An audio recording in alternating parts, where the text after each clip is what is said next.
Assalamualaikum warahmatullahi wabarakatuh. Bismillahirrahmanirrahim. Alhamdulillahi rabbil alamin. Wabihi nasta'inu ala umuri dunya waddin. Wassalatu wassalamu ala ashrafil anbiya'i wal mursalin, Nabiina Muhammadin wa ala alihi wa ashabihi ajma'in. Amma ba'd.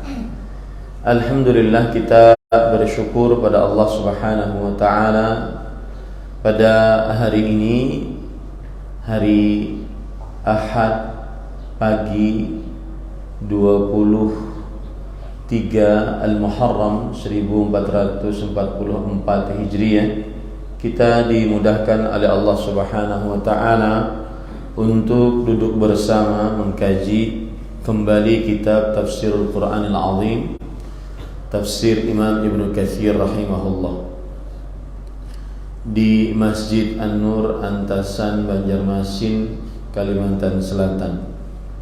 Salawat dan salam semoga selalu Allah berikan kepada Nabi kita Muhammad sallallahu alaihi wa ala alihi wasallam, pada keluarga beliau, para sahabat, serta orang-orang yang mengikuti beliau sampai hari kiamat kelak.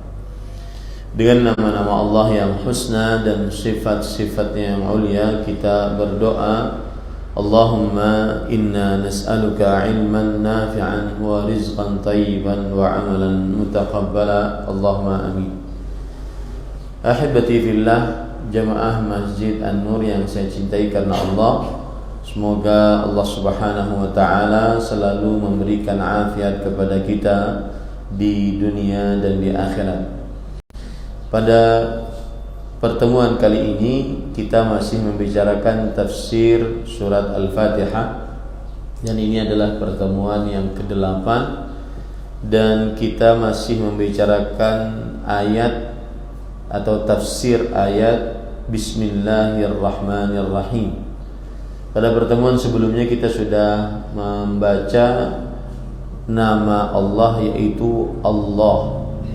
Apa tafsirannya? Disebutkan oleh Imam Ibnu Katsir rahimahullah bahwa Allah adalah alamun ala Rabbi tabaraka wa ta'ala. Allah adalah nama atas Allah Subhanahu wa ta'ala. Allah adalah namanya Allah. Yuqalu innahu ismul a'zam. Dikatakan Allah adalah nama Allah yang agung, yang paling agung, yang apabila seseorang berdoa dengan nama tersebut, maka niscaya doanya dikabulkan oleh Allah Subhanahu wa ta'ala. Kemudian Imam Ibnu Katsir rahimahullah berkata juga, yang sudah kita pelajari juga, li'annahu yusafu bi jami'is sifat. Karena mengapa Allah adalah nama Allah yang paling agung, yang kalau orang berdoa menyebut nama Allah maka doanya akan dikabulkan, karena Allah disifati dengan seluruh sifat, seperti disebutkan oleh Allah dalam surat Al-Hasyr ayat 22, 23, 24. Allahu la ilaha illa huwa, huwallahu alladzi la ilaha illa huwa alimul ghaibi wasyahadah huwar rahmanur rahim huwallahu alladzi la ilaha illa huwal malikul quddus, sampai akhir ayat. Huwallahul khaliqul bari'ul musawwir, sampai akhir ayat. Jadi Allah adalah Ismullahil A'zam, nama Allah yang paling agung, yang kalau orang berdoa dengannya Allah akan mengabulkan. Salah satu sebabnya karena setelah Allah disebutkan sifat-sifat Allah, disebutkan sifat-sifat Allah. Fa ajral asma al-baqiyah kulluha sifatun lahu. Maka nama-nama yang tersisa di dalam surah Al-Hasyr ayat 22, 23, 24 setelah kata Allah adalah sifat-sifat bagi Allah Subhanahu wa ta'ala. Kemudian para ikhwan yang dirahmati oleh Allah, juga berdasarkan surat Al-A'raf ayat 180, walillahil asmaul husna fad'uuhu biha. Dan Allah memiliki nama-nama yang husna, yang sempurna kebagusannya, maka berdoalah dengannya. Ini menunjukkan bahwa Allah adalah nama Allah yang paling agung. Begitu juga dalam surat Al-Isra ayat 110, Qul ud'u Allah aw ud'u Rahman ayyamma tad'u falahul asmaul husna. Yang artinya Allah berfirman, berdoalah kalian kepada Allah atau berdoalah kepada Ar-Rahman, maka dengan nama apa saja yang kalian berdoa untuknya, maka dengan nama apa saja yang kalian berdoa, maka Allah memiliki nama-nama yang husna. Allah Subhanahu wa taala memiliki nama-nama yang husna. Baik, kemudian kita juga sudah bahas bahwa di dalam hadis sahihain, Sahih Bukhari, Sahih Muslim, Rasulullah sallallahu alaihi wasallam bersabda, "Inna lillahi tis'atan wa tis'ina isman mi'atan illa wahidah man ahsaha dakhala jannah." Sesungguhnya Allah memiliki 99 nama, 100 kurang 1. Siapa yang ihsa nama tersebut maka pasti masuk surga. Ihsa di sini adalah menghafalnya, memahami maknanya, dan mengerjakan konsekuensinya. Seperti misalkan Allah As-Sami', Allah Maha mendengar, maka kita mengetahui artinya, kemudian kita memahami maknanya, lalu setelah itu kita mengerjakan konsekuensinya. Kalau Allah As-Sami', maka kita berarti meyakini Allah Maha mendengar atas segala ucapan kita, baik atau buruknya. Maka berusahalah mendengar, mengucapkan ucapan-ucapan yang baik. Kenapa? Karena kita meyakini Allah As-Sami'. Itu sudah kita bahas. Kemudian juga Imam Ibnu Katsir rahimahullah ta'ala menyebutkan perkataan Fakhruddin Ar-Razi, yaitu ulama Islam abad ke-6 Hijriah. Beliau mengatakan bahwa anna lillahi 5,000 ism. Allah Subhanahu wa taala memiliki 5.000 nama. Alfun fil kitabi was sunnati sahihah, wa alfun fit Taurah, wa alfun fil Injil, wa alfun fil Zabur, wa alfun fil Lauhil Mahfuz. 1.000 di dalam Al-Quran dan hadis yang sahih, 1.000 dalam Taurat, 1.000 di dalam Injil, 1.000 dalam Zabur, 1.000 di dalam Al-Lauh Al-Mahfuz. Ini tentang nama Allah. Yang jelas ini belum ada dalil dari Fakhruddin Ar-Razi tentang hal ini. Baik. Kemudian penulis Imam Ibnu Katsir berkata, wa huwa ismun lam yusamma bihi ghairuhu tabaraka wa ta'ala.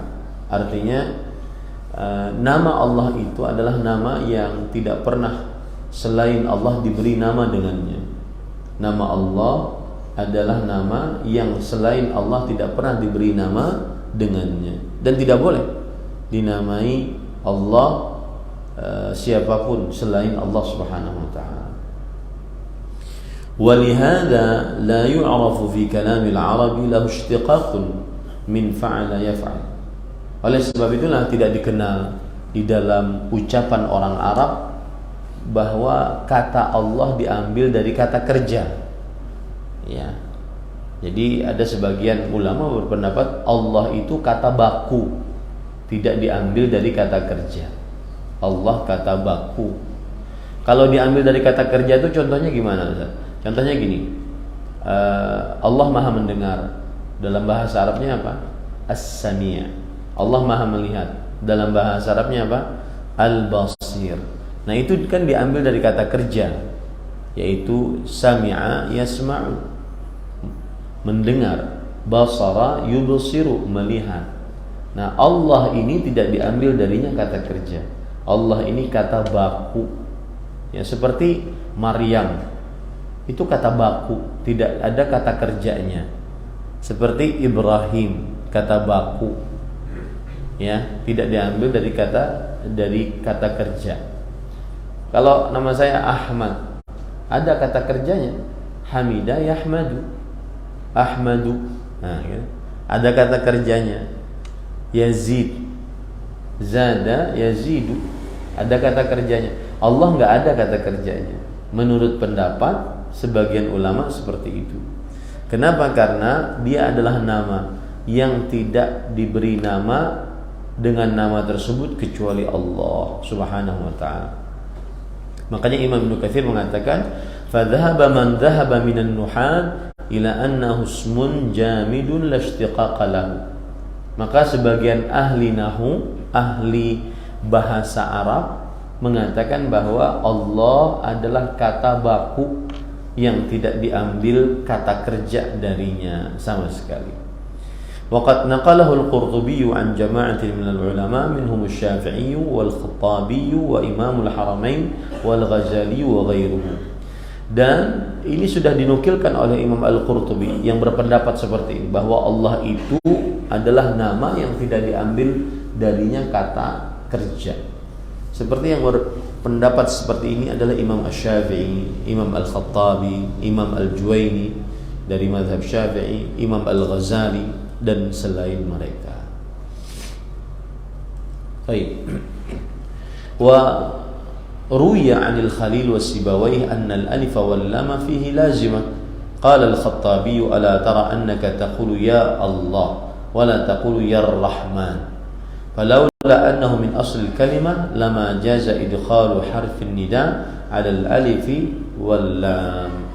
Dan diriwayatkan dari Al-Khalil dan As-Sibawayh. Sibawayh adalah seorang ahli bahasa Arab, bahwa alif lam pada Allah itu lazim. Alif lam pada Allah itu adalah lazim. Artinya sudah dari mulai semenjak dahulu. Allah, bukan ambilan. Bukan ambilan dari luar. Allah. Alif lam kan Allah. Ya. Karena orang kalau mengucapkan ya Allah, bukan ya Allah, gitu kan? Ya Allah. Beda dengan ya Rahman. Ya Allah, maka alif lamnya itu lazim. Baik. Nah, ada lagi yang berpendapat innahu mushtaq. Nah, ini berarti terjadi perbedaan pendapat di antara para ulama bahwa Allah adalah mushtaq. Mushtaq itu artinya diambil dari kata kerja, ya, diambil dari kata kerja.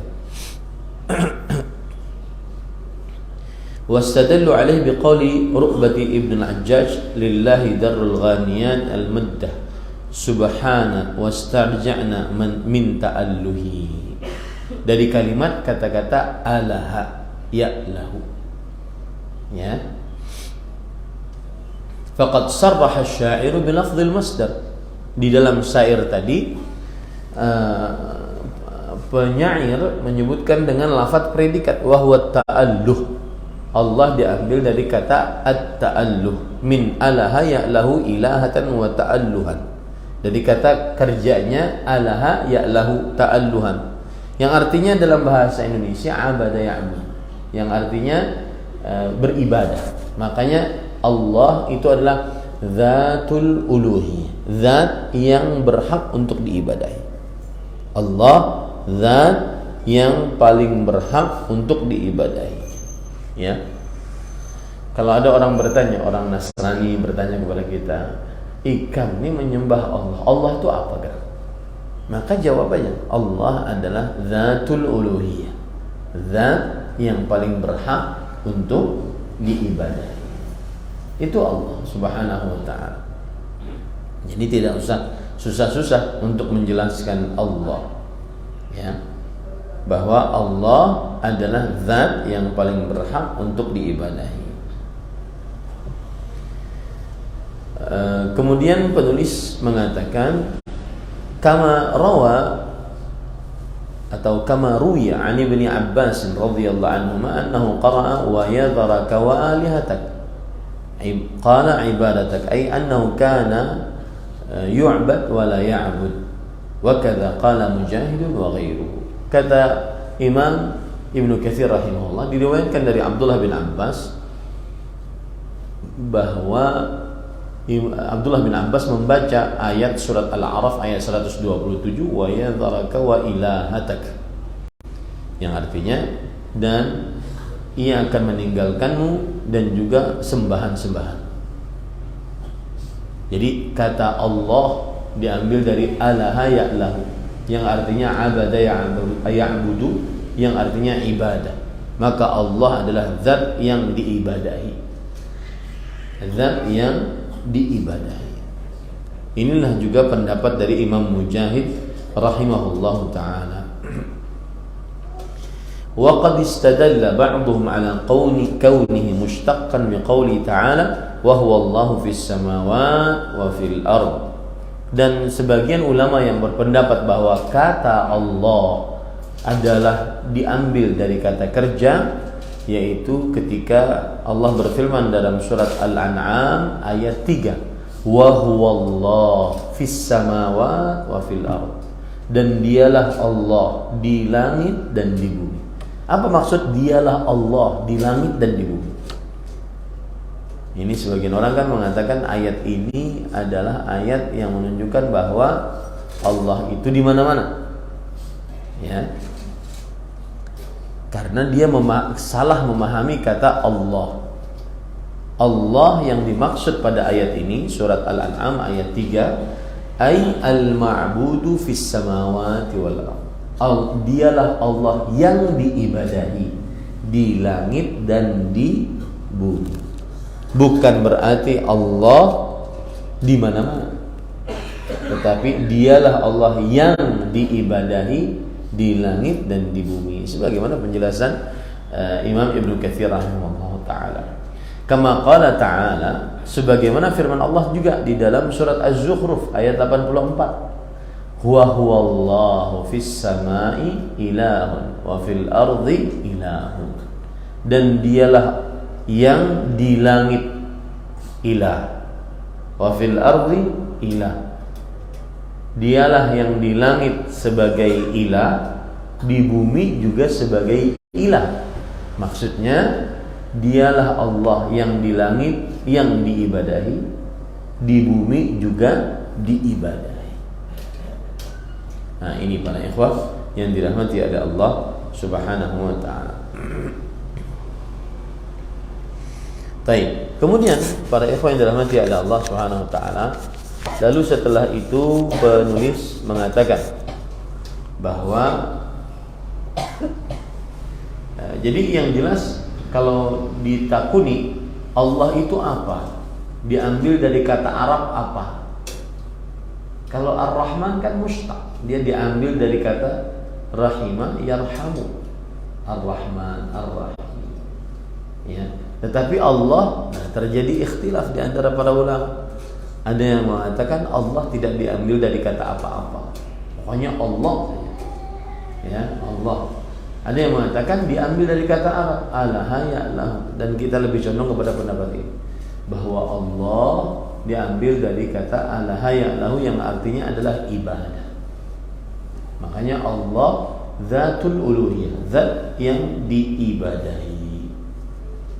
Baik, saya langsung saja ya ke perkataan yang mungkin penting untuk kita. Adapun permasalahan-permasalahan bahasa saya akan lalui. Kemudian para ikhwan yang dirahmati oleh Allah, ada lagi perkataan yang menarik. Qala Fakhruddin Ar-Razi wa qila innahu mushtaqqun min al-hattu ila fulan ay sakantu ilaihi. Ada mengatakan bahwa Allah itu diambil dari kata-kata tenang. Tenang. Jadi kata alha, alha, ya, tenang. Aku tenang kepadanya. Fal uqul la taskunu illa ila dzikri, wal arwah la tafrahu illa bi ma'rifati. Lianna al-kamil 'ala al-itlaq, lianna al-kamil 'ala al-itlaq duna ghairihi. Qala Allah Ta'ala, ala bi dzikrillah tatma'innul qulub. Yang artinya, maka akal kita tidak akan tenang kecuali dengan mengingat Allah. Ruh kita, perasaan dalam qalbu kita tidak akan senang kecuali dengan ma'rifatullah, mengenal Allah. Karena Allah lah yang maha sempurna secara mutlak. Tidak ada yang lebih sempurna kecuali Allah Subhanahu wa taala. Nah, ini salah satu makna Allah, yaitu tenang, yaitu kata tenang. Dan apa yang dikatakan oleh Fakhruddin Ar-Razi ini adalah benar sekali. Perasaan kita tidak akan pernah tenang kecuali berzikir kepada Allah. Coba saja, pian yang lagi nunggu di pasar, pian lagi nunggu di warung, nunggu di toko, ya, nunggu di rumah makan, maka hati tidak akan pernah tenang kecuali dengan berzikir kepada Allah. Coba aja, coba. Yang belum pernah merasakan ketenangan zikir sangat berbeda dengan ketenangan orang pergi tamasya. Meskipun dia ke puncak yang paling tinggi, ke pantai yang paling jauh, ke hutan yang paling dalam, tidak akan pernah tenang seperti tenangnya orang berzikir kepada Allah Subhanahu wa taala. Ya, ini salah satu makna Allah adalah tenang kepadanya. Pikiran kita akan tenang saat berzikir kepada Allah. Jiwa kita akan tenang saat mengenal Allah Subhanahu wa taala. Kenapa? Karena Allah yang maha sempurna secara mutlak tanpa selainnya. Dan Allah berfirman dalam surat Ar-Ra'd ayat 28-29, "Ala bi dzikrillah tatma'innul qulub. Alladzina amanu." Ingatlah, dengan berzikir kepada Allah Subhanahu wa taala, hati-hati akan tenang. Qalbu di sini maksudnya adalah perasaan hati. Perasaan kita akan tenang. Baik, kemudian para ikhwan yang dirahmati oleh Allah, wa qila mushtaqqun min alaha ar-rajulu ya'lahu idza fazi'a min amrin nazala bihi fa'alahahu ay ajarahu fal mujiru li jami'il khalaiq min kulli madar huwa Allah subhanahu. Ada lagi yang mengatakan bahwa Allah itu diambil dari kata alaha ya'lahu, yang artinya minta perlindungan. Maka hanya Allah yang memberikan perlindungan kepada seluruh makhluk dari setiap mudarat, maka dialah Allah yang bisa memberikan perlindungan kepada setiap makhluk dari setiap mudarat. Makanya Allah berfirman dalam surat Al-Mu'minun ayat 88, wa huwa yujiru wa la yujaru alaihi. Dan dialah Allah yang memberikan perlindungan dan Allah tidak diberikan perlindungan atas atau tidak dizalimi atas. Tidak ada yang bisa mengalahkan Allah Subhanahu wa taala. Allah yang Maha Kuasa. Ini menunjukkan bahwa arti Allah adalah yang Maha memberi perlindungan. Maka mintalah perlindungan kepada Allah. Maka saat kita ada masalah, saat kita ada rasa takut, saat kita merasa ada mudarat, bahaya menimpa kita, mintalah kepada Allah. Karena salah satu makna dari Allah adalah Al-Mujir, yaitu yang memberi perlindungan. Wa huwal mun'im liqaulihi ta'ala wa ma bikum min ni'matin faminallah. Ada lagi yang mengatakan bahwa arti Allah adalah sang pemberi nikmat. Arti Allah adalah sang pemberi nikmat. Dalam surah An-Nahl ayat 53, tidak ada nikmat yang kalian rasakan kecuali dari Allah. Apa saja nikmat yang kalian rasakan, maka itu dari Allah. Ini salah satu makna dari kata Allah apabila kita katakan Allah itu apa? Mushtaq, diambil dari kata kerja. Wa huwal mut'im Dan dialah Allah yang maha memberi memberi makanan, sebagaimana disebutkan oleh Allah dalam surat Al-An'am ayat 14, wa huwa yut'imu wa la yut'am. Dan dialah Allah yang memberi makanan dan Allah tidak diberi makanan. Ini juga memberikan pelajaran kepada kita apabila kita sedang galau, sedih untuk keperluan dunia, untuk makan, untuk minum, maka mintalah hanya kepada Allah Subhanahu wa taala. Wa huwal mujid, qul kullun min indillah. Dan salah satu makna dari Allah juga adalah Allah yang maha mengadakan dari sesuatu yang tidak ada. Apapun Allah Subhanahu wa taala sanggup adakan. Sebagaimana dalam surah An-Nisa ayat 78, katakanlah wahai Muhammad, segala sesuatu dari sisi Allah Subhanahu wa taala. Segala sesuatu dari sisi Allah Subhanahu wa taala.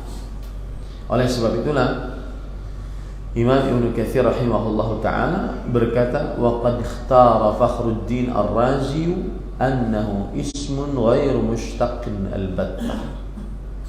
Bahwasanya Fakhruddin Ar-Razi berpendapat bahwa dia adalah nama yang baku. Wa huwa qaulul Khalil wa Sibawayh wa aktsarul usuliyin wal fuqaha. Thumma akhadha yastadilluna ala dhalika biwujuh minha annahu law kana mushtaqqan lashtaraka fi ma'nahu katsirun. Nah, dan inilah pendapat Al-Khalil ahli bahasa, Sibawayh ahli bahasa, dan kebanyakan para ahli usul fikih dan kebanyakan para ahli fikih, bahwasanya kata Allah tidak diambil kata kerja darinya. Pokoknya Allah aja. Ya, seperti Ibrahim. Itu enggak ada dari kata kerjanya. Abrahama, Ibrahimu enggak ada. Ya. Makanya Ibrahim ya Ibrahim. Beda dengan Nabi kita Muhammadun sallallahu alaihi wasallam. Diambil dari kata-kata banyak, Hamidah Yahmadu, ya, Muhammadun, yang artinya terpuji, manusia terpuji, dan seterusnya. Karena kata mereka, kalau seandainya Allah itu diambil darinya kata kerja, maka akan bersyarekat maknanya dalam banyak hal, ya, dalam kebanyakan hal.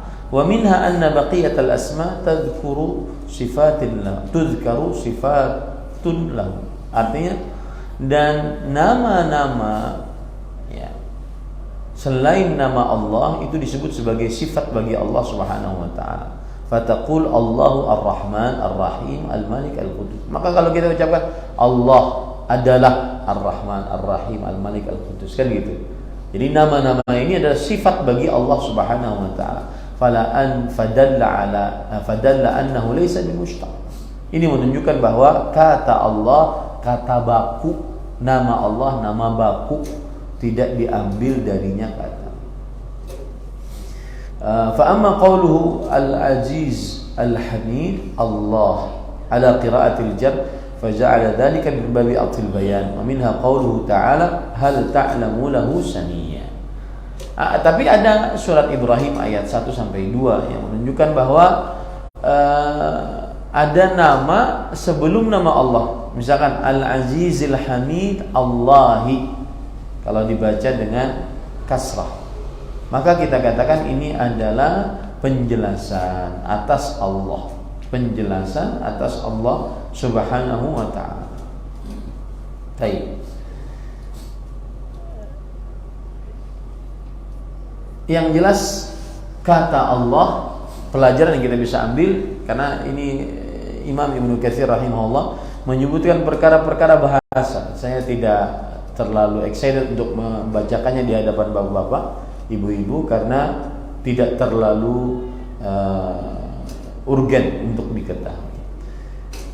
Yang jelas yang kita harus ketahui bahwa Allah adalah nama Allah, yang tidak ada bernama dengan nama itu kecuali Allah. Satu. Yang kedua, Allah adalah nama, sedangkan nama-nama setelahnya adalah sifat bagi Allah. Misalkan huwallahul khaliqul bari'ul musawwirul, dialah Allah yang maha pencipta, maha pengatur, maha berkuasa, Jadi nama-nama setelah nama Allah adalah sifat bagi Allah. Itu dua. Yang ketiga, terjadi ikhtilaf tadi di antara para ulama tentang nama Allah. Apakah diambil dari kata kerja atau tidak? Ada yang berpendapat bahwa dia diambil dari kata kerja, ada yang berpendapat dia adalah kata baku. Ya, kata baku. Kemudian para ikhwah yang dirahmati oleh Allah Subhanahu wa taala, tadi ada perkara-perkara yang menarik dari makna nama-nama Allah. Ada yang mengatakan nama Allah kalau diambil dari kata kerja, maka dia adalah ketenangan. Karena hanya Allah yang memberikan ketenangan. Dengan berzikir, menyebut nama Allah, maka hati akan menjadi tenang. Ada yang bermakna al-mun'im, pemberi nikmat, pemberi makanan, al-mut'im, ya. Kemudian al-mujir, al-mujid, pemberi pemberi perlindungan.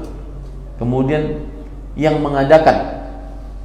Maka ini nama-nama Allah apabila disebut Allah adalah dari kata kerja. Ya, dari kata kerja. Yang jelas itu terjadi ikhtilaf di antara para ulama rahimahumullah ta'ala. Baik. Sekarang kita masuk kepada Bismillahirrahmanirrahim. Bismi Allah sudah. Ar-Rahman Ar-Rahim sekarang.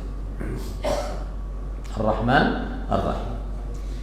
Imam Ibnu Katsir mengatakan ismani mushtaqqani minar rahmah ala wajhil mubalaghah. Yang artinya Ar-Rahman Ar-Rahim adalah dua nama yang diambil dari kata rahmat. Rahmat yang sangat besar. Wa rahmanu asyaddu mubalaghatan min rahim. Dan kata rahman lebih besar rahmatnya dibandingkan rahim. Makanya didahulukan Ar-Rahmanir Rahim. Rahman lebih besar rahmatnya dibandingkan rahim. Ya. Wa fi kalam Ibn Jarir ma yufham minhu hikayatul ittifaq ala hadha. Dan ini dijelaskan oleh Imam Ibn Jarir At-Tabari, ahli tafsir di abad ke-4 Hijriah, bahwa para ulama sepakat akan hal ini. Bahwa Ar-Rahman menunjukkan kepada kata rahmat, kasih sayang. Dan rahmat dari kata Ar-Rahman lebih luas dibandingkan rahmat dari kata Ar-Rahim. Berarti sudah tahu ya bedanya kalau pian-pian baca Bismillahirrahmanirrahim. Apa bedanya? Yang maha penyayang lagi maha pengasih. Kan kalau terjemahan bahasa Indonesia seperti itu. Maka Ar-Rahman ini lebih luas rahmatnya. Ar-Rahim lebih khusus rahmatnya. Wa fi tafsir ba'd as-salaf ma yadullu ala dhalika ma taqaddama fil athari an Isa alaihi salam annahu qala war-rahmanu rahmanud dunya wal akhirah war-rahimu rahimul akhirah. Di sana ada tafsiran dari Nabi Isa alaihi salam tentang Ar-Rahman Ar-Rahim, disebutkan oleh Imam Ibnu Katsir di sini. Apa bedanya antara Rahman dengan Ar-Rahim? Salah satunya adalah kalau Ar-Rahman rahmatnya di dunia dan di akhirat. Kalau Ar-Rahim rahmatnya di akhirat saja. Ya. Nah, ini menunjukkan bahwa Rahman lebih luas dibandingkan Rahim secara rahmat. Karena Rahman rahmatnya Allah di dunia dan di akhirat. Sedangkan Rahim rahmatnya hanya di mana? Di akhirat. Baik. Wa za'ama ba'dhum annahu ghairu mushtaq, idh law kana kadhalik la lattasala bi dzikril marhum wa qad qala wa kana bil mu'minina rahima. Ada lagi yang mengatakan bahwa kata Ar-Rahman dan Ar-Rahim itu adalah baku, enggak ada artinya pokoknya. Enggak ada artinya. Karena kalau seandainya ada artinya akan tersambung dengan penyebutan yang dirahmati. Ya, makanya Allah berfirman wa kana bil mu'minina rahima. Dan Allah terhadap orang-orang beriman rahima. Ya. Baik, itu pendapat. Ya, tetapi yang jelas kata Ar-Rahman diambil dari kata rahmat. Ya. Kemudian wa haka Ibnu al-Ambari fi Az-Zahir 'anil Mubarrad anna ar-Rahmana ismun Ibraniyun laysa bi'arabi. Ada lagi pendapat bahwa Rahman ini adalah bukan kata Arab tetapi kata Ibrani. Rahman bukan kata Arab tetapi kata Ibrani.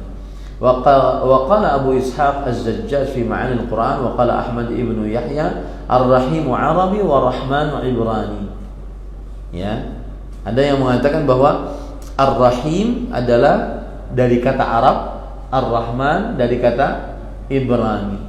Nah, ini pendapat falihada jama'a bainahum. Oleh sebab itulah Allah mengumpulkan kedua-duanya karena memang beda maknanya, beda juga bahasanya. Ar-Rahman bahasa Ibrani, Ar-Rahim bahasa Arab. Wa qala Abu Ishaq wa hadzal qaul marghubun anhu. Tapi kata Abu Ishaq seorang ulama, ini pendapat ditolak, ya, tidak benar. Baik. Kemudian para ikhwan yang dirahmati oleh Allah Subhanahu wa taala, wa qala al-Qurtubi والدليل على أنه مشتق ما خرجه الترمذي وصححه عن عبد الرحمن بن عوف رضي الله عنه أنه سمع الرسول صلى الله عليه وسلم يقول قال الله تعالى أنا الرحمن خلقت الرحم وشققت لها اسما من أسمائي فمن وصلها وصلته ومن قطعها قطعته. Kata Imam Al-Qurtubi, pendapat yang menyatakan bahwa Ar-Rahman adalah diambil dari kata Arab, dalilnya adalah hadis riwayat Imam Tirmidzi, disahihkan oleh Imam Tirmidzi dengan sanad yang sampai kepada Abdurrahman bin Auf bahwa Rasulullah SAW bersabda, Allah berfirman, Ana Ar-Rahman, akulah Ar-Rahman, aku yang menciptakan rahim dan aku mengambil nama wasyaqaqtu, dan aku ambil untuknya nama dari namaku. Ya, jadi memang Ar-Rahman mustaq, diambil dari kata Arab, yaitu ya dari kata rahmat. Nah, yang penting di sini, siapa yang menyambungku, aku akan sambung dia. Siapa yang memutuskanku, aku akan putuskan dia. Pelajaran dari nama Allah Ar-Rahman Ar-Rahim adalah seseorang muslim wajib menyambung hubungan rahim meskipun itu berat. Karena siapa yang menyambung hubungan rahim, Allah akan sambung rahmatnya terus kepadanya. Siapa yang memutuskan hubungan rahim, Allah akan putuskan rahmat kepadanya. Makanya orang yang berkelahian dengan uma abah pasti kada becus hidupnya. Orang yang berkelahian lawan kakak adik pasti kada becus hidup. Berkelahian paman bibi pasti kada becus hidup. Berkelahian lawan keponakan, itu kan rahim semua. Rahim kita itu kan gini, kalau kita dari atas, pokok keturunan kita, bapak ibu kita, nenek cucu kita, nenek kakek kita terus ke atas. Ya, bahkan dulu semalam sampai mengumpulkan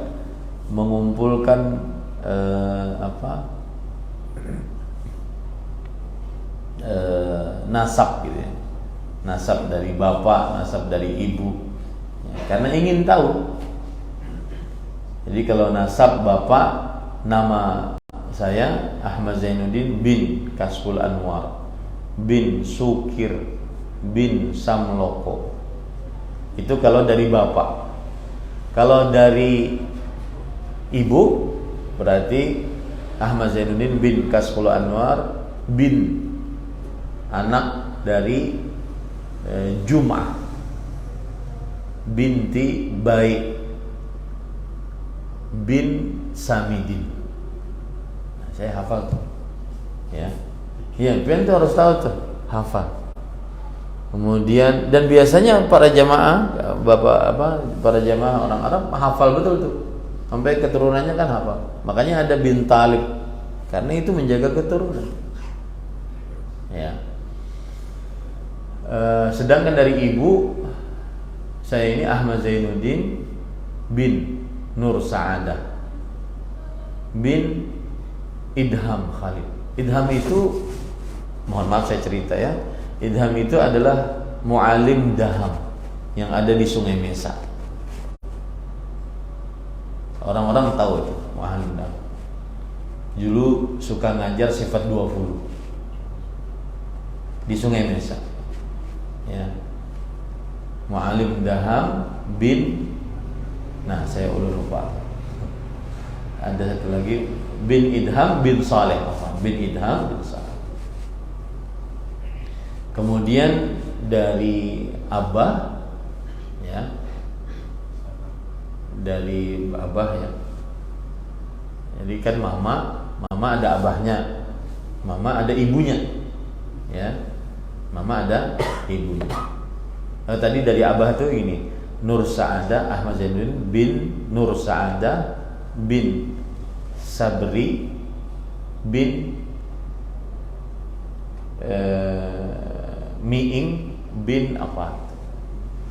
Sedangkan kemudian dari mama, nah ini yang saya katakan tadi, dari mama Nur Sa'adah Ahmad Zainuddin, Nur Sa'adah bin Jum'ah bin Idham. Idham inilah yang ngajar di Sungai Mesa yang disebut dengan Mu'alim Daham bin Saleh. Nah itu dicari tuh, saya cari tuh. Dapatnya pas apabila ada yang meninggal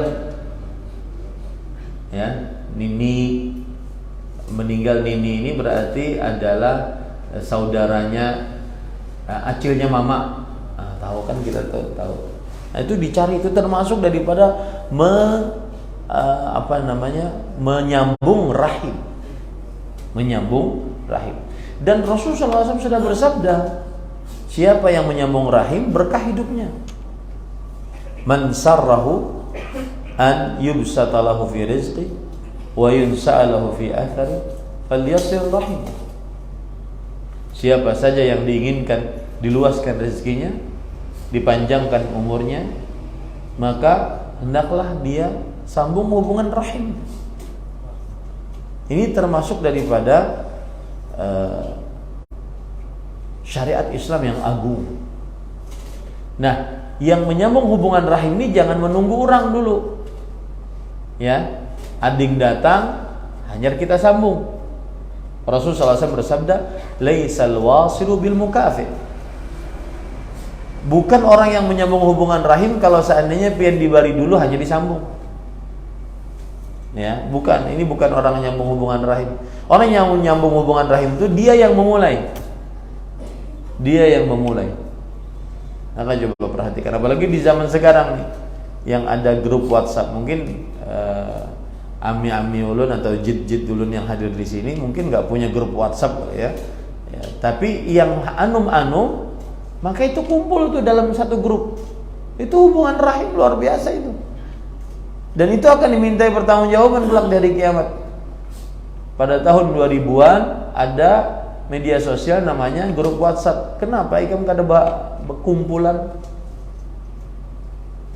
Ya, itu akan ditanya oleh Allah Subhanahu wa taala kelak nanti pada hari kiamat. Ya, Pak.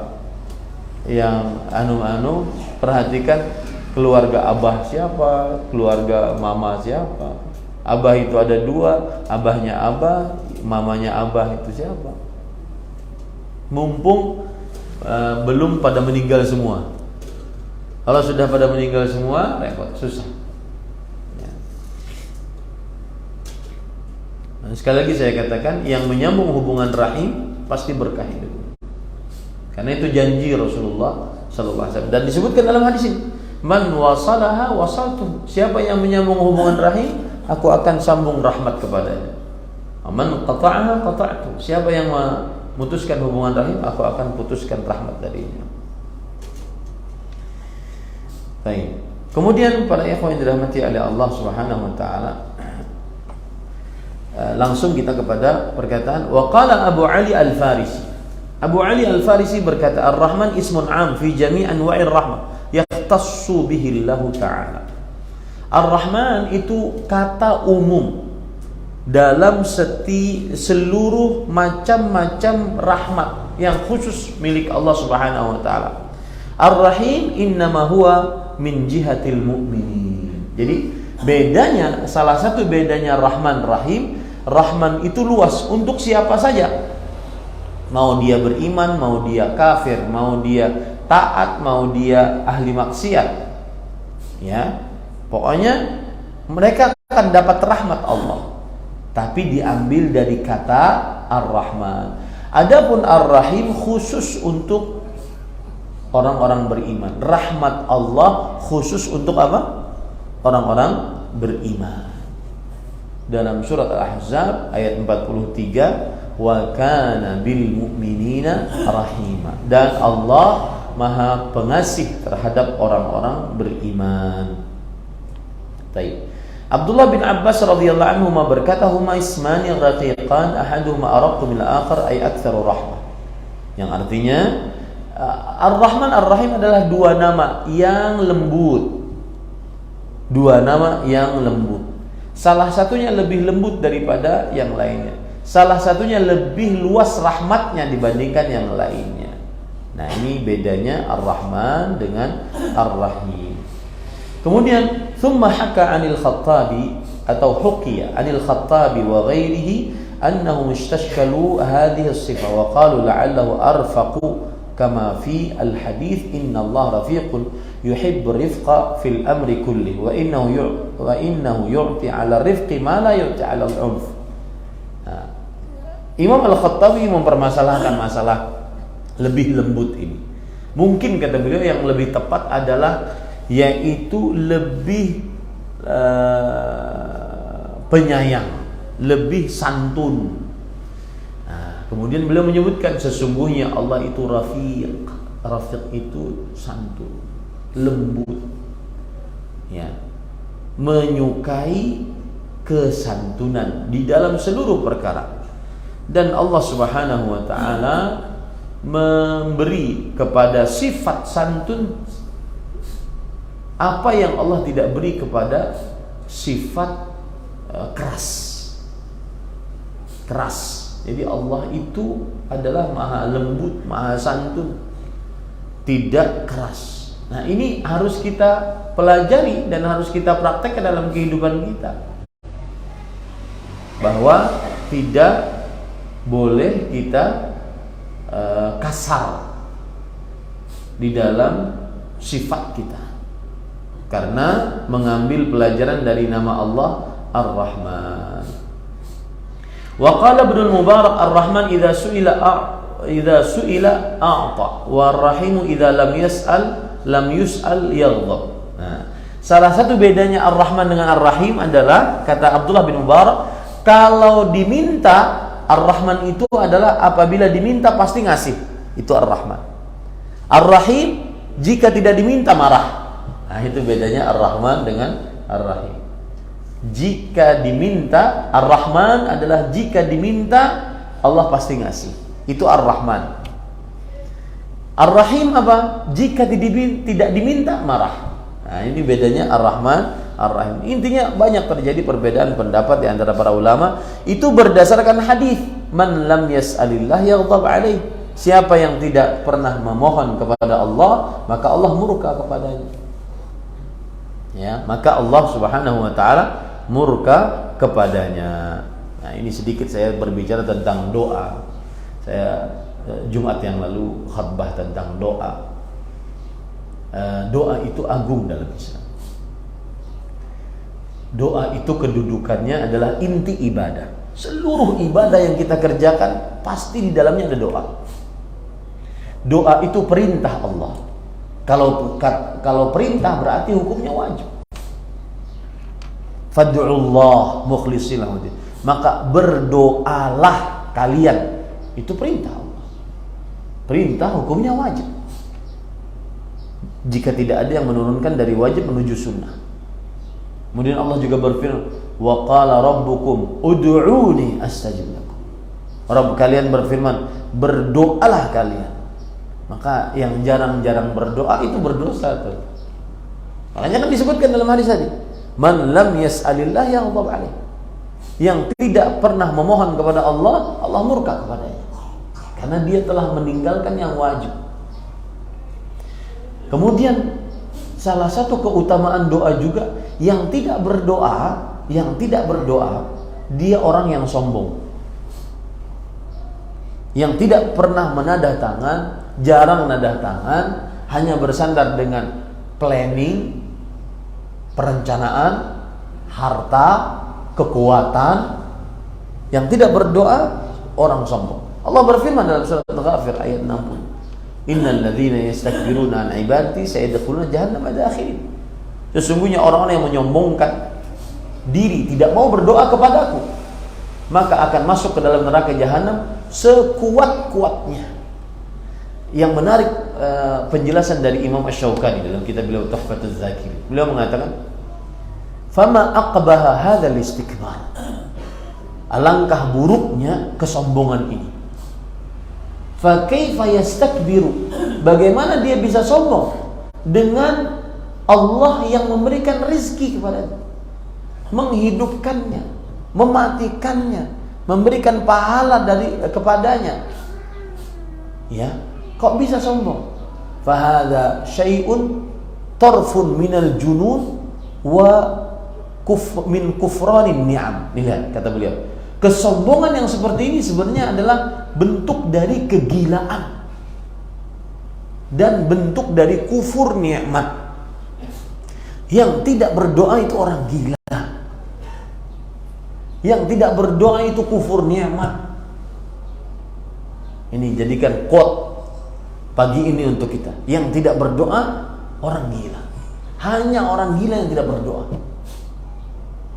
Hanya orang yang kufur nikmat yang tidak berdoa kepada Allah Subhanahu wa taala. Dia mempunyai kedudukan yang tinggi dalam agama Islam. Makanya jangan pernah malas angkat tangan. Bahkan Rasulullah SAW mengatakan, a'jazun nas man ajaza 'anid du'a. Orang yang paling lemah, orang yang paling malas berdoa. Cuma minta, apa ngalinya? Minta. Orang yang paling lemah, yang paling malas berdoa. Ya. Kemudian juga, apalagi Allah menjanjikan siapa saja yang berdoa pasti dikabulkan dengan salah satu dari 3 pilihan. Rasulullah SAW bersabda dalam hadis riwayat Muslim, "Ma min muslimin yad'u bi da'wah illa laysa fiha bithmin wala qati'ati rahim illa istajaba Allah bi ihda thalath." Tidaklah seorang muslim berdoa dengan sebuah doa yang di dalamnya tidak minta untuk berbuat dosa, tidak minta untuk memutuskan hubungan rahim, melainkan Allah akan kabulkan dengan salah satu dari 3 opsi. Yang pertama, an yu'ajjila lahu da'watah. Allah langsung kabulkan doanya. Yang kedua, an yudakhiraha fil akhirah. Allah akan simpan pengabulannya di akhirat. Yang ketiga, an yasrifa minas su'i mithliha. Allah akan gantikan dengan yang lebih baik dari apa yang dia minta.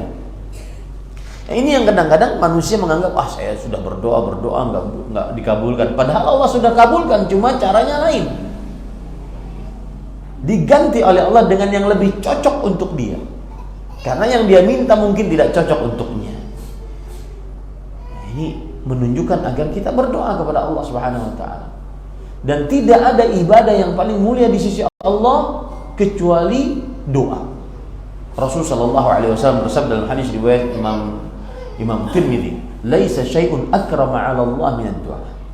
Tidak ada sesuatu yang paling mulia di sisi Allah daripada berdoa. Tidak ada. Imam Asy-Syaukani menjelaskan kenapa doa paling mulia. Kata beliau, "Li'anna fid du'ai izharul 'ajz wa 'adamil qudrah amama Allah Azza wa Jalla." Karena orang saat berdoa itu memperlihatkan kelemahan dan ketidakkuasaan di hadapan Allah, dan itu yang paling Allah sukai dari seorang hamba. Jadi ketika kita mengangkat tangan, itu Allah paling suka.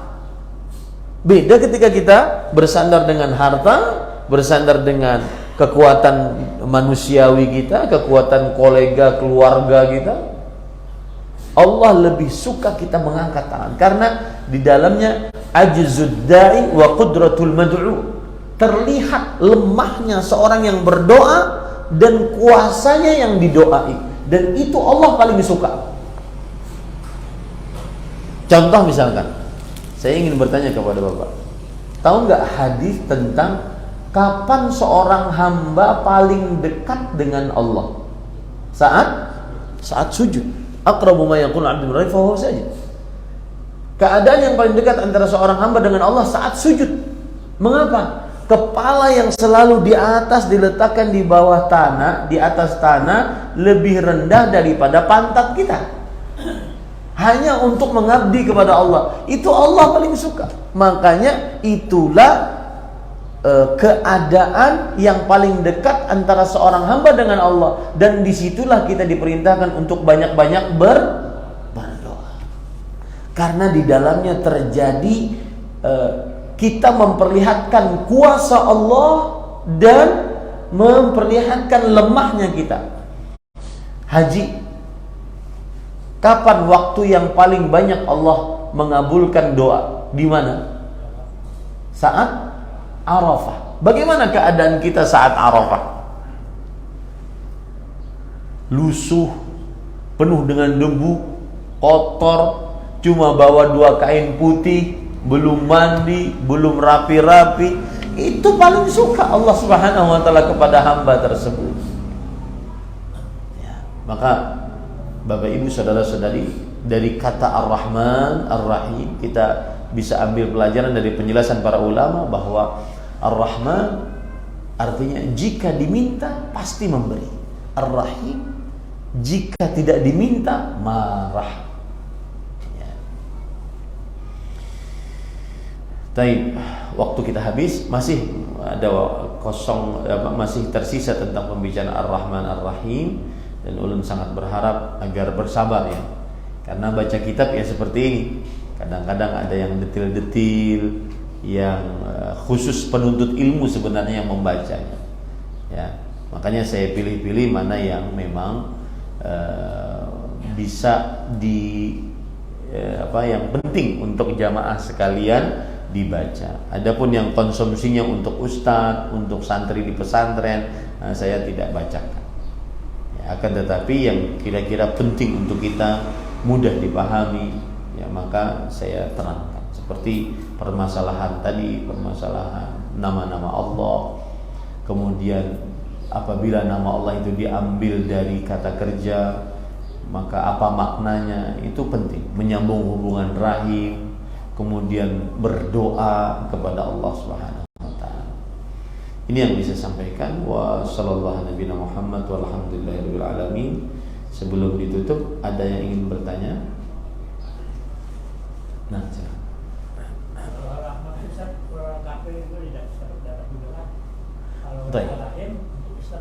Ya. Apakah Ar-Rahman, kalau kita katakan lebih luas tadi, apakah orang kafir dapat rahmat Allah juga? Iya. Kok bisa Ustaz? Ar-Rahman, dari kata Ar-Rahman orang kafir dapat rahmat Allah. Iya. Kalau tidak dapat rahmat Allah tidak bisa hidup. Ya, semua yang ada di alam semesta ini kan atas rahmat Allah. Bahkan mohon maaf, orang yang melakukan maksiat, dia bisa melakukan maksiat itu atas apa? Rahmat Allah. Dia masih bisa bergerak, masih bisa bernafas. Tapi bukan berarti ketika kita katakan itu atas rahmat Allah kemudian dia berarti dirahmati oleh Allah. Tidak. Dia kemudian diridhoi oleh Allah. Tidak. Maksiatnya kemudian diridhoi oleh Allah. Tidak. Cuma dengan rahmat Allah akhirnya dia bisa bergerak, dia bisa hidup. Kalau tidak mati dia. Kalau tidak dia mati. Makanya ada rahmat yang khusus, yaitu apa? Ar-Rahim. Itu khusus untuk orang-orang beriman. Jadi orang kafir, orang ahli maksiat, orang berzina, mencuri, berjudi, maka dia masih dapat rahmat Allah. Bukan maksiatnya yang ada rahmatnya, bukan, tetapi dirinya itu ada rahmat Allah di situ. Karena kalau tidak dirahmati oleh Allah, mana bisa hidup dia? nggak bisa bernafas, nggak bisa makan, nggak bisa minum. Bahkan kadang-kadang yang kafir lebih luas rezekinya dari yang muslim. Ya, seperti itu. Wallahu a'lam. Nah, ada lagi? Nah. Kalau kita berdoa di waktu sujud itu boleh kita misalnya ihdinas siratal mustaqim, bukan di dalam hati. Terima kasih. Baik, bagus pertanyaannya. Inti dari pertanyaan adalah ketika kita sujud kan kita diperintahkan untuk memperbanyak doa. Nah, bolehkah kita baca doa dari Al-Quran? Seperti tadi doa dari surah Al-Fatihah, ihdinas siratal mustaqim. Diucapkan bukan hanya di lisan, kata beliau. Boleh tidak? Maka jawabannya jika fungsinya doa, maka boleh. Karena kita sedang berdoa, bukan sedang membaca Al-Quran. Karena memang ada hadis Rasulullah SAW bahwa tidak diperbolehkan kita membaca Al-Quran saat ruku, saat sujud. Mengapa? Karena Al-Quran itu kalamullah, mulia. Tidak pantas dibaca saat ruku, saat sujud. Karena saat ruku itu saat merendah, saat sujud saat merendah. Maka tidak boleh dibaca saat ruku, saat sujud. Asal hukumnya seperti itu. Akan tetapi jika konteksnya berdoa, tidak mengapa. Seperti misalkan orang ketika sujud baca Rabbana hab lana min azwajina wa dzurriyyatina qurrata a'yun waj'alna lil muttaqina imama. Itu kan surah Al-Furqan. Kemudian juga dia membaca Rabbi ja'alni muqimas shalah min dzurriyyati Rabbana wa taqabbal du'a. Itu surat Ibrahim. Boleh saja asalkan konteksnya apa? Doa, meskipun diucapkan tidak mengapa. Dan saya perlebar permasalahannya. Permasalahan berdoa di dalam sujud, saya kalau selalu ditanya tentang permasalahan berdoa di dalam sujud, apakah boleh berbahasa Indonesia atau tidak, maka saya sering menjawab dengan cara seperti ini. Yang pertama, doa yang paling bagus dibaca saat sujud adalah yang dibaca oleh Rasulullah SAW. Rasulullah SAW sujud, apa yang beliau baca saat sujud itulah yang doa yang paling bagus dibaca. Seperti apa? Subhanakallahumma wa bihamdika Allahumma ghfirli. Subhanakallahumma wa bihamdika Allahumma ghfirli. Itu beliau baca saat sujud. Kemudian yang kedua juga Subhana rabbiyal a'la. Itu beliau baca saat sujud. Kemudian beliau baca juga Subuhun qudusun rabbul malaikati warruh. Itu beliau baca saat sujud. Kemudian yang keempat Subhana dzil jabarut wal malakut wal kibriya wal 'azamah. Itu beliau baca saat sujud. Kemudian beliau juga membaca Allahumma ighfirli dzambi kullahu diqqahu jillahu awwalahu akhirahu alaniyatahu sirra. Itu beliau baca saat sujud. Ya. Kemudian beliau juga membaca Allahumma ighfirli ma qaddamtu wa ma asrartu wa ma a'lantu wa ma anta a'lamu bihi minni. Itu beliau baca saat sujud. Kemudian beliau baca juga Allahumma laka sajadtu wa bika amantu wa 'alaika tawakkaltu dan seterusnya. Itu beliau baca saat sujud. Oh, berarti banyak kan? Itu hadis-hadis yang beliau baca, doa-doa yang beliau baca saat sujud. Itu sudah mencukupi. Nah, kemudian ada yang bertanya, Ustaz, keperluan kita lain itu keperluan kita hendak bayar hutang. Kayak apa caranya berdoanya? Maka sebenarnya nyaman memahaminya. Kenapa? Bukankah Rasulullah SAW juga punya hutang? Iya. Kenapa beliau tidak baca itu saat sujud? Maka jawabannya, orang kalau diampuni dosanya mudah bayar hutang. Begitu cara berpikirnya. Kan tadi minta ampunan. Allahumma ighfirli ma qaddamtu wa ma akhartu wa ma asrartu wa ma a'lantu wa ma a'lantu wa ma a'lantu wa ma a'lam dan seterusnya. Ya, Allahumma ighfirli dzambi kullahu diqqahu jillahu. Ya Allah, ampuni dosaku yang kecil, yang besar, yang tersembunyi, yang nampak. Kalau diampuni dosanya, mudah rezekinya. Nah, seperti itu cara berpikirnya. Tapi Ustaz, kada puas juga Ustaz. Hendaknya berdoa lagi agar bisa bayar hutang, agar bisa diterima pekerjaan, agar lamaran diterima dan seterusnya. Maka boleh berdoa saat itu dengan doa-doa dari tadi Al-Quran atau dari hadis-hadis Rasul Sallallahu Alaihi Wasallam. Boleh, ya. Baik. Belum puas juga Ustaz. Ulun hendak pakai bahasa Indonesia. Boleh kada? Kalau perlu pakai bahasa Banjar. Maka sebagian ulama membolehkan. Tapi ulun lebih menguatkan pendapat lebih baik dengan doa yang dibaca oleh Rasulullah saat sujud, atau boleh ditambah dengan doa dari Al-Quran atau hadis Rasul Sallallahu Alaihi Wasallam. Ulama yang membolehkan dengan pakai bahasa Indonesia dalilnya kuat.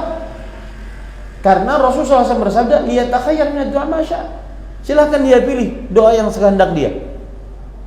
Berarti di situ umum.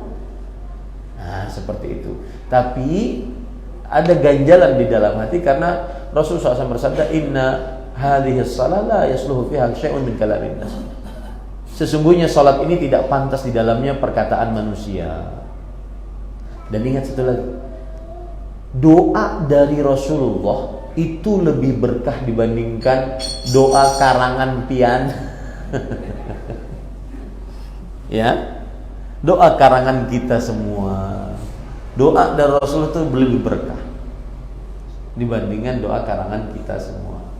Maka berdoalah dengan itu saja, sudah mencukupi insyaallah. Wallahu a'lam.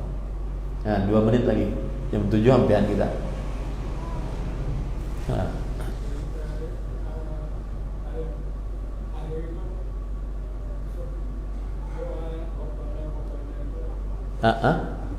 Di mana? Oh, tayat terakhir. Pakai Rabbana boleh tidak? Jawabannya ya boleh. Sama tadi kan gini. Saya perlebar masalahnya nanti akan ke Bapak. Sering kita ditanya, "Ustadz, bolehkah berdoa setelah sholat?" Maka jawabannya boleh. Asalkan jangan dirutinkan. Karena Rasulullah SAW tidak merutinkan, baik setelah sholat fardu atau setelah sholat sunnah. Sepengetahuan pendek saya, Rasulullah SAW tidak pernah merutinkan mengangkat tangan setelah sholat fardu atau setelah sholat sunnah untuk berdoa. Tapi beliau yang ada adalah berzikir. Itu satu. Kemudian yang kedua, berdoa di dalam sholat lebih utama, lebih afdal dibandingkan berdoa di luar sholat. Kenapa? Karena ada perintahnya di dalam sholat. Tadi seperti yang dalam sujud, aqrabu ma yakunul 'abdu min rabbih fahuwa sajid. Keadaan yang paling dekat antara seorang hamba dengan Allah Rabbnya adalah saat sujud. Fa'akthiru fihi du'a. Perbanyaklah doa di dalamnya. Lihat di situ kan? Berdoa di dalam sujud lebih utama karena ada perintah dari Rasulullah SAW. Sedangkan di luar sholat tidak ada. Kemudian juga ada hadis yang berbunyi ketika orang sudah tasyahud kemudian bersalawat, lalu Rasulullah SAW bersabda, "Liyatakhayyar minad du'a ma a'jabah." Hendaknya dia memilih doa yang paling dia sukai. Ini berarti doanya sebelum apa? Sebelum salam. Dan termasuk di dalamnya adalah hadis Mu'adz bin Jabal radhiyallahu anhu. "Ya Mu'adz, wallahi inni la uhibbu." Wahai Mu'adz, sesungguhnya aku sangat menyukaimu. Maka janganlah tinggalkan, fala tad'anna dubura kulli salatin an taqul. Janganlah kamu tinggalkan sekali-kali di setiap dubur salat. Dubur itu masuk bagian kita. Kita ini kan dubur nih. Punya dubur. Berpisah lawan kita atau masuk bagian kita? Ya, masuk kan? Dubur kita sama dengan kita, tubuh kita. Nah, dubur sholat berarti bagian dari sholat itu, bukan di luar sholat. Makanya janganlah engkau tinggalkan Allahumma inni ala zikrika wa syukrika wa husni ibadatik. Ini doa di dalam sholat. Jadi berdoa di dalam sholat lebih utama dibandingkan berdoa di luar sholat. Tapi kita tidak melarang orang yang berdoa di luar sholat. Mungkin ada keperluan, imbah sholat mungkin hendak melamar orang, Ya Allah, mudah-mudahan lamaran diterima. Salahkah orang berdoa setelah sholat? Tidak salah. Yang keliru adalah, atau yang kurang tepat adalah, yaitu merutinkan. Karena gini Pak, yang namanya merutinkan perlu dalil. Itu intinya. Ya, yang namanya merutinkan perlu dalil. Lalu kembali ke pertanyaan Bapak tadi. Oleh karena itulah, setelah kita mengucapkan innaka hamidum majid, maka boleh kita berdoa. Doanya apa saja? Nah, kalau tadi saya sebutkan doa-doa di saat sujud, doa Rasul sallallahu alaihi wasallam sebelum salam juga banyak. Di antaranya yang saya sebutkan tadi, Allahumma a'inni ala dzikrika wa syukrika wa husni ibadatik. Satu. Yang kedua, Allahumma, minta perlindungan dari 4 hal. Allahumma inni a'udzubika min adzabil qabr wa min adzabin nar wa min fitnatil mahya wal mamat wa min fitnatil masiihid dajjal. 2. Kemudian juga doa Allahumma inni zalamtu nafsi zulman katsiran fa innahu la yaghfiru dzunuba illa anta. Nah, ini boleh. Itu yang dibaca oleh Rasulullah SAW saat sebelum salam. Nah, bolehkah menambah dengan kata Rabbana atina fid dunya hasanah wa fil akhirati? Boleh. Rabbana ighfirli wa liwalidayya wa lil mu'minina yawma yaqumul hisab. Boleh. Rabbana hab lana min azwajina. Boleh. Kalau seandainya tidak mencukupkan apa yang dibaca oleh Rasulullah SAW, dia ingin menambah, tambahlah doa-doa dari Al-Quran, doa-doa dari hadis-hadis Rasul Sallallahu Alaihi Wasallam yang sahih. Itu lebih bagus dibandingkan kita mengarang sendiri. Ada di YouTube tuh orang di hadapan Ka'bah berdoa fulus. Sekalinya sugih jar. Bujur kadang orang nggak tahu. Yang penting sugih, mudah-mudahan. Ya, artinya bisa saja dia membuat doa dari diri sendiri. Tapi kita sekali katakan bahwa doa dari Rasulullah lebih berkah. Nah, itu harus kita yakini tuh. Seperti zikir pagi tadi. Setiap pagi kan kita sebelum beraktivitas apapun, imbang sholat subuh, zikir setelah sholat, baru kita ucapkan Allahumma inni as'aluka ilman nafi'an wa rizqan thayyiban wa amalan mutaqabbal. Itu kalau kita kupas seharian kita cuma perlu 3 itu sebenarnya. Nah, ini menunjukkan bahwa doa Rasulullah itu apa? Berkah. Makanya ulun jujur dulu waktu masih mahasiswa, itu setiap hari di kantong ada buku halus tuh, buku doa halus. Ya, makanya sampai sekarang alhamdulillah banyak hafal doa-doa. Tapi yang di pasar lagi nunggu pelanggan, lagi nunggu orang nungkar, di warung, di toko, baca aja doa. Daripada pian sebagian orang merojaah TikTok, melihat acil-acil berjoget. Ini parah banget sudah. Ya, masalah acil-acil berjoget ini meresahkan umat. Ya, benar-benar. Dan pernah suatu kejadian ulun melihat secara langsung, ternyata dalam hati ulun, oh ternyata bukan hanya di media sosial, ada juga si acil berjoget langsung di hadapan mata.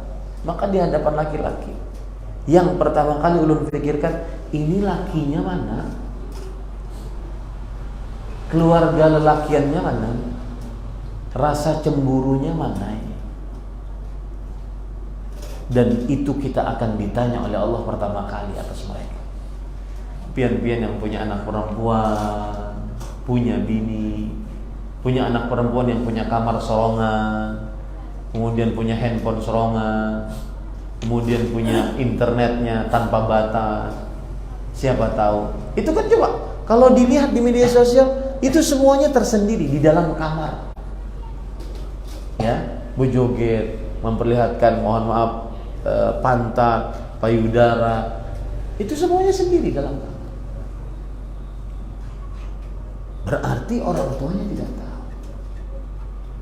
Hati-hati Bapak Ibu, saudara-saudari, kadang-kadang kita duduk di majelis semangat belajar, ternyata keluarga perempuan kita mengumbar aurat. Dan kalau sudah masuk internet, di orang Banjar internet, kalau sudah masuk itu ngalih dihapus. Sealaman sudah melihat, ngalih dihapus. sealaman melihat. Ya. Maka hati-hati. Dan itu kita yang bertanggung jawab atas mereka, anak-anak perempuan kita. Nah, semoga yang disampaikan bermanfaat. Nah, kita cukupkan dengan kafaratul majlis. Subhanakallahumma hamdik, asyhadu an la ilaha illa anta, astaghfiruka wa atubu ilaik. Wassalamualaikum warahmatullahi wabarakatuh.